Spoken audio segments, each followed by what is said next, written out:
Hello po sa lahat. So ngayon gumawa tayo ng video para sa lahat ng mga TNPR members na magtuturo kung paano mag-download ng IPJON, kung paano mag-register ng IPJON account, kung paano i-register yung ID nyo or your membership sa inyong IPJON. So lahat po ay mapapanood nyo dito.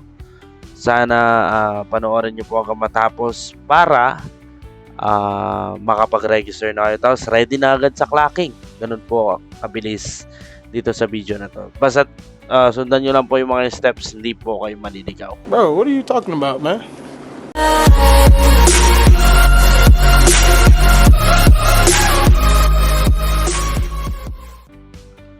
Alright, so una sa lahat, paano nga ba mag-download ng IPJON? So, punta kayo ng Chrome, sa cellphone nyo pwede.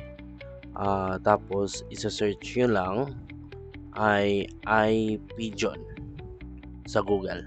So, kapag na-open nyo na, makikita nyo yung IPJON na yan. Open nyo lang, scroll down, makikita nyo yung download app. Pati sa cellphone parehas lang. Tapos, kiklik nyo lang yung download anyway. Tapos, yun na. Open na. Tapos, install.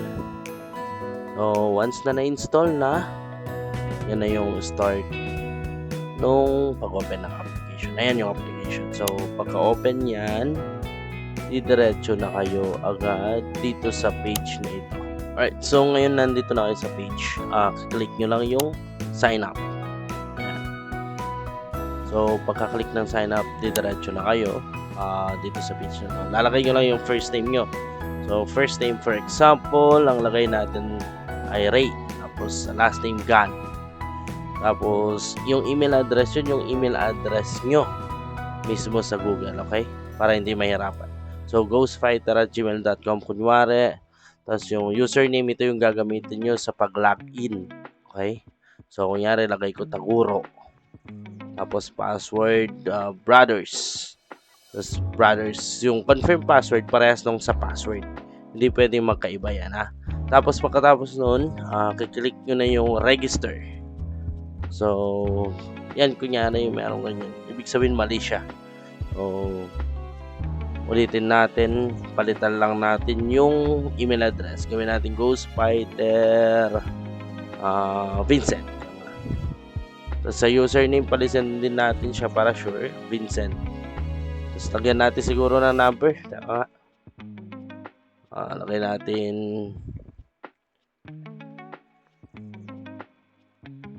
yan, 1209 na lang. Tapos sa password, gaya ng sinabi ko, dapat parehas. Taguro brothers ka mo. Kunyari kung small letter, dapat small letter. Parehas din yan. Taguro brothers yan. Tapos click nyo lang yung register. Tapos makaka-receive kayo ng ganyan na message pagka-click nyo ng register. Ang gagawin nyo nun, pupunta kayo sa Google nyo. Ayan, ito na yung sa Google Message. So, open nyo lang yung message nyo sa Google. No? Tapos, hanapin nyo yung thank you for registering to our site. Ika niya. Yona Pro. So, pagkatapos nyan, i-click nyo lang yung kulay blue. Yung https://auth.yonapro.com. I-click nyo lang yung kulay blue na yan. Tapos, ang makikita nyo na ay ito na. Ito na siya agad. So, congratulations. Your account is now activated. We will redirect you to our sign-in page. Yan na yung mismong lilitaw pagka-click nyo doon sa kulay blue. Ibig sabihin, okay na lahat at pwede ka nang mag-sign in. Okay? Yan. Kunyari, nakapag-congratulations na siya. Pwede ka na mag-sign in. Lalagay mo lang yung username mo at saka password. Tapos mag-login ka na. So, eto nga pala yung IPJON. Pagka naka-login. Una mong gawin, pumunta ka na settings. Siyempre, i-add mo muna. Ayan yung mga apat yung first access number. Pumili ka lang ng isang number dyan. Kung globe ka, globe. Kung smart, smart. Kung dito, kahit na globe lang. Sa groups, lagay mo lang CV. Tapos sa club, of course, hanapin nyo yung TNPR. Tapos click add, automatic na naka-check yan. Tapos sa mobile number, syempre, kiklik nyo yan. Hindi ko na siya kiklik kasi nandiyan yung mobile number ko. Baka text nyo ako lahat. So, kiklik nyo lang yung mobile number. Lagay nyo yung mobile number nyo. Tapos, makaka-receive kayo ng OTP. Pagkatapos nun, pagka okay na lahat doon sa settings, pupunta ka na sa reg space yung ID number. Then, write ko. Kaso wala ko load, di ba? So, ang gagawin ko, ilo-load ko yung sarili ko. Sa pagpapaload, pwede po kayo magpa-load sa president ng inyong club. Alright? So, papaload lang ako. For example, yung ID ko kunyari 01. Para lang may example tayo. So, reg space 01 ang ginawa ko doon. Ayan, niloadan ko na. May 2 na siya. So, reg space 01. Sinend ko. Is already registered, sabi. Ibig sabihin, naka-register na siya. Naregister ko na kasi siya bago ako gumawa ng video. So, makikita nyo naman sa logs din yan. So, clock TNPR reg space 01.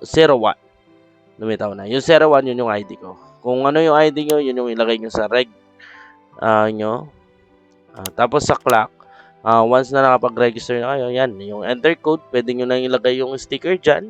O kaya naman, pwede nyo gamitin yung QR code, barcode scanner. Sa commands naman, makikita nyo yung speed forecast at saka yung release. Sa speed forecast, yun yung makikita nyo ano yung speed nung kalapate nyo kung anong oras darating. Tapos sa race result naman, dyan yung makikita kung sino na yung mga nag-clock. Alright, kiklik nyo lang yung race result, madadirect na kayo directly dito sa yun na po page. Ito na yung mga result. Kiklik nyo lang yung click to view entries. Wala tayong race ngayon. So, tingnan natin yung last or previous race. So, ito yung loft name, distance na niliparan, yung ban number at saka yung entry. Tapos, ito yung code. Tapos, arrival at saka kung ilang oras yung nilipad niya doon sa flight. Tapos, nandun yung speed. Yan. So, yan na yung pinaka-overview.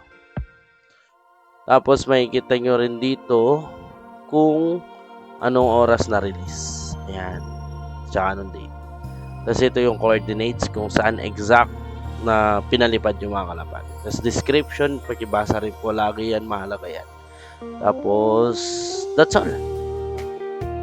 Kung may mga katanungan kayo tungkol sa pag-register or kung kahit na ano man tungkol sa iPigeon, pwede po kayo mag-comment dyan.